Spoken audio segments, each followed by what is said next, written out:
Acheter un appartement à Paris, à Lyon ou à Bordeaux fait rêver beaucoup de Français. Mais derrière le rêve, il y a une question très simple et très concrète. Combien faut-il réellement gagner par mois pour pouvoir acheter dans ces villes sans se mettre en difficulté financière? Dans cette vidéo, nous allons répondre précisément à cette question, avec des exemples chiffrés, en partant du revenu net, une fois les charges retirées, et en nous basant sur des hypothèses réalistes de crédit immobilier. Pour que tout soit clair, nous partons sur le même scénario pour chaque ville. Nous prenons l'exemple d'une personne seule qui souhaite acheter un appartement de 50 mètres carrés, en résidence principale.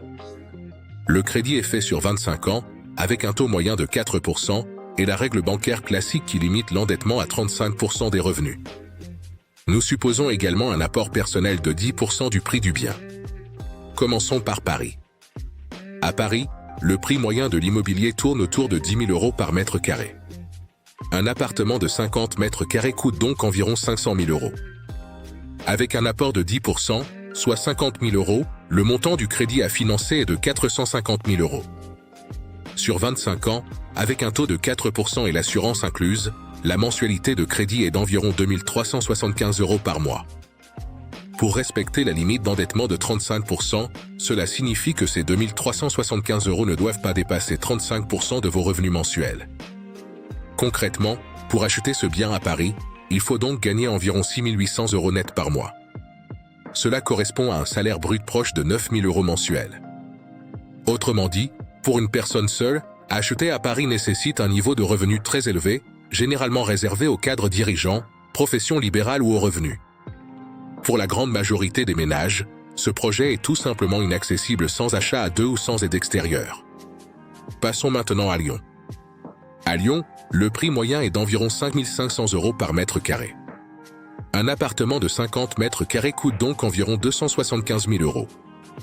Avec un apport de 10%, soit 27 500 €, le crédit à financer est d'environ 247 500 €. La mensualité de crédit, toujours sur 25 ans à 4%, est d'environ 1 300 € par mois. Pour que cette mensualité représente au maximum 35% de vos revenus, il faut gagner environ 3 700 € net par mois. Cela correspond à un salaire brut situé entre 4 800 et 5 000 €.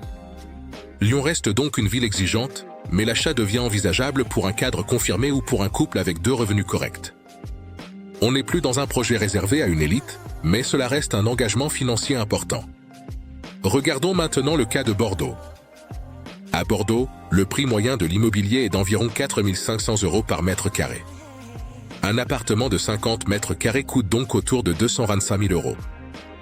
Avec un apport de 10%, soit 22 500 €, le crédit à financer est de 202 500 €. La mensualité de crédit est alors d'environ 1 070 € par mois. Pour respecter la règle des 35% d'endettement, il faut gagner environ 3 050 € net par mois. Cela correspond à un salaire brut situé autour de 4 000 €.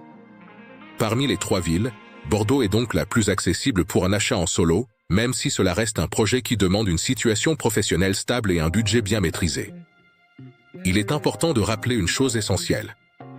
Même si la banque accepte votre dossier, cela ne signifie pas que votre budget sera confortable. En plus du crédit, vous devez continuer à payer les charges de copropriété, la taxe foncière, l'assurance habitation, l'entretien du logement, ainsi que le coût de la vie quotidienne. La vraie question n'est donc pas seulement de savoir si vous pouvez acheter, mais si vous pouvez acheter sans vous étouffer financièrement pendant 25 ans. Pour résumer simplement, acheter à Paris seul demande des revenus très élevés, acheter à Lyon est possible avec un bon salaire ou à deux, et Bordeaux reste la grande métropole la plus accessible parmi les trois. Si vous souhaitez savoir si votre propre projet est réaliste, indiquez en commentaire votre ville et votre revenu mensuel. Nous vous dirons clairement si votre objectif est atteignable et dans quelles conditions. Abonnez-vous pour plus de contenu concret, chiffré et sans langue de bois sur l'immobilier et les finances personnelles.